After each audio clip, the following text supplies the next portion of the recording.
Hear ye, hear ye.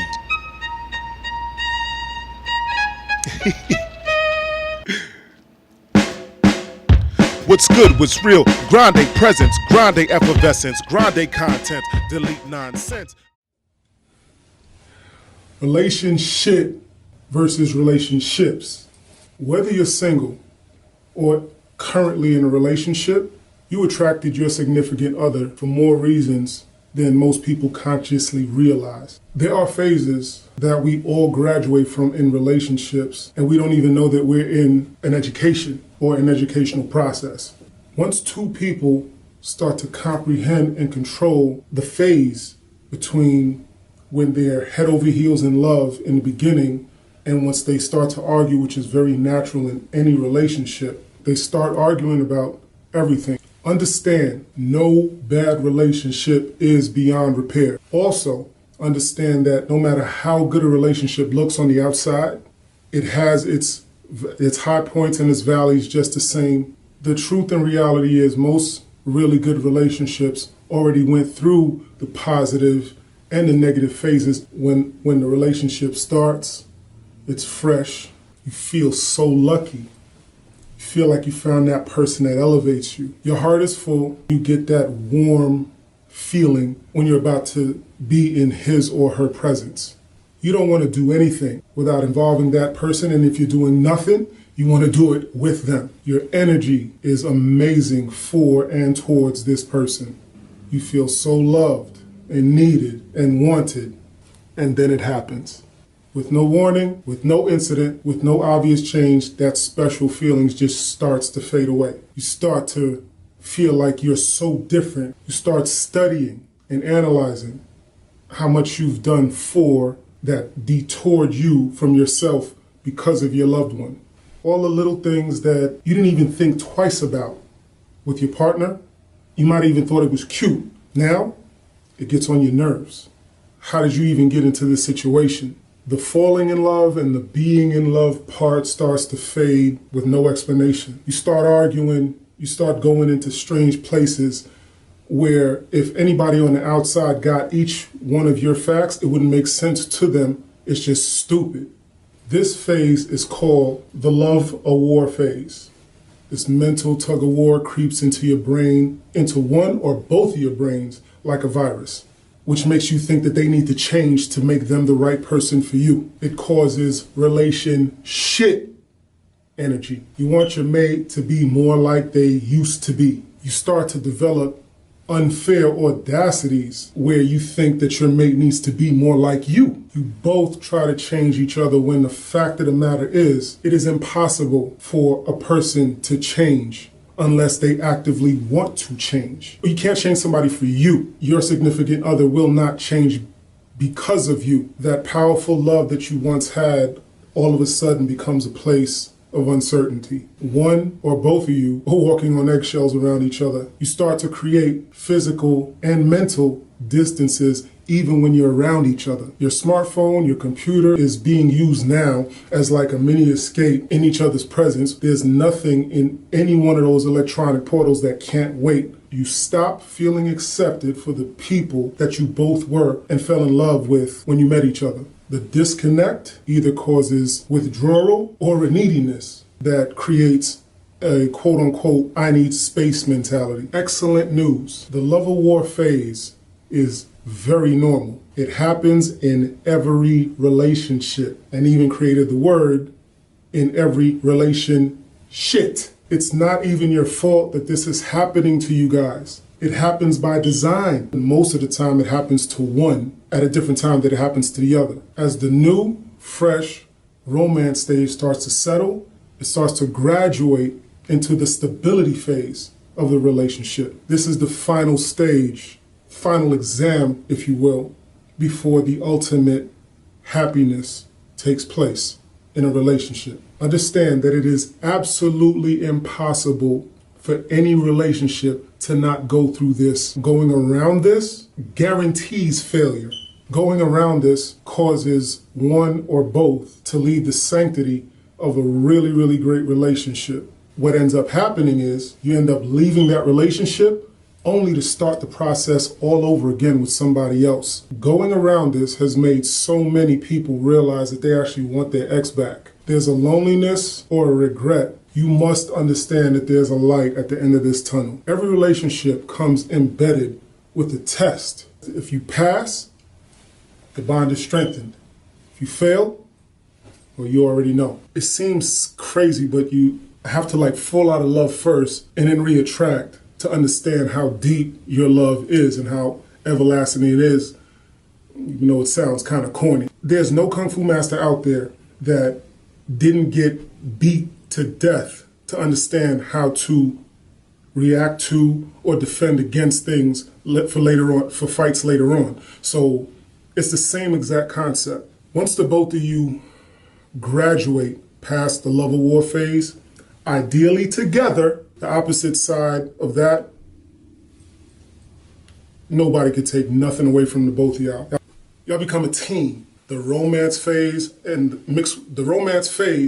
mixed with the newness comes back with the greatest intensity. Both of you become one soul. The sex is automatic and it's never an issue. The intimacy and the connection it just surpasses anything before. Isn't it ridiculous to think without extreme circumstance, like infidelity or distrust or anything like that, that all of a sudden things just fall apart? It's not real. It's just anger that escalated from something having to do with nothing. Your mate was on a pedestal at one point.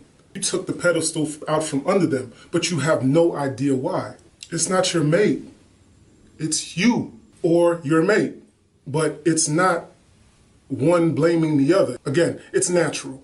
When you initially met, did you meet that person much different than they are right now? Unless it was something that they actually tried to change and you saw it? If there was or is a change, has it been more positive or has it been more negative? Ask yourself.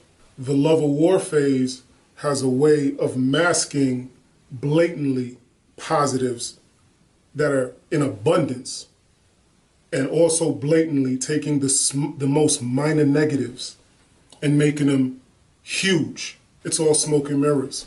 It's all exaggerations of your own imagination. Opposites attract. People tend to fall in love or to connect to other people or other things that they lack within themselves. If you're someone that's mad all the time and want to get and wish you weren't, or are looking for a way to get out of that, you will attract someone that will usually get you out of that or has a quality that you like that can take you out of that. And you don't even know how that you got attracted to them, but something attracts you to them. That's how you know it's real. They might not have been the baddest chick, the flyest guy. It might have been their money, or so you thought. Nope. The sex is so great. Nope. That is the initial attraction stuff. It's not what they bring to the table initially. It's the slow roast process. You can put something in the microwave or you can put it in an oven. There's no debating the fact that there's nothing that stands still in nature. We're either growing or dying. This same thing holds extremely true in relationships. Nature sent you your mate to force you to grow outside of your comfort zone. This is how RelationSHITS grow into two people that become soulmates. The perfect person for you ensures growth and maturity. If you're someone that is always upset, if you're someone that's depressed, can that person say or do stuff to get you out of your depression, even if it's for a second? That person will enhance your courage if you're the type of person that's afraid. That person pushes you to enhance the talents that you already have. That mate put a battery in your back to prove to you that they will support you. They will support your physical and mental discomforts to help you graduate towards and throughout your personal journey. Once you start to realize these little gems within your mate, the stability phase kicks in and wow. You think you know, but you only had a clue to who you really have until you complete that graduation. If the two of you came in contact with each other initially, with one in the stability phase and one in the romantic phase, that would absolutely make both of you probably run away from each other because it's not the right time. Nature's sneaky way of pacifying you throughout the romance phase is actually drugs. Drugs that is already inside your body that are awakened. They grow and start to concentrate when you two first interact. This is a scientific fact. Do your Googles. Phenylethylamine, dopamine, and oxytocin. These three drugs take over your brain during this romantic phase. The series of these chemical reactions cause you to see your new potential mate with Google eyes in the beginning. That person seemingly is the best thing that's ever happened to you. They're so much better than the one before them. You're not trying to change a thing because you're high. Understand this. The universe does not send you garbage. The universe only sends you the greatest candidates, and these great candidates are allowed to get close enough for you to actually let this happen. These drugs absolutely will not take hold of you if it's someone that is wrong for you. These drugs are prescribed by nature. There's an average 2-month to 2-year time span during a relationship to where these drugs start to settle. The loss of this love high seemingly makes you wake up one day with sort of a love hangover. You're startled, you're confused, and sometimes even afraid of the person that you've been with.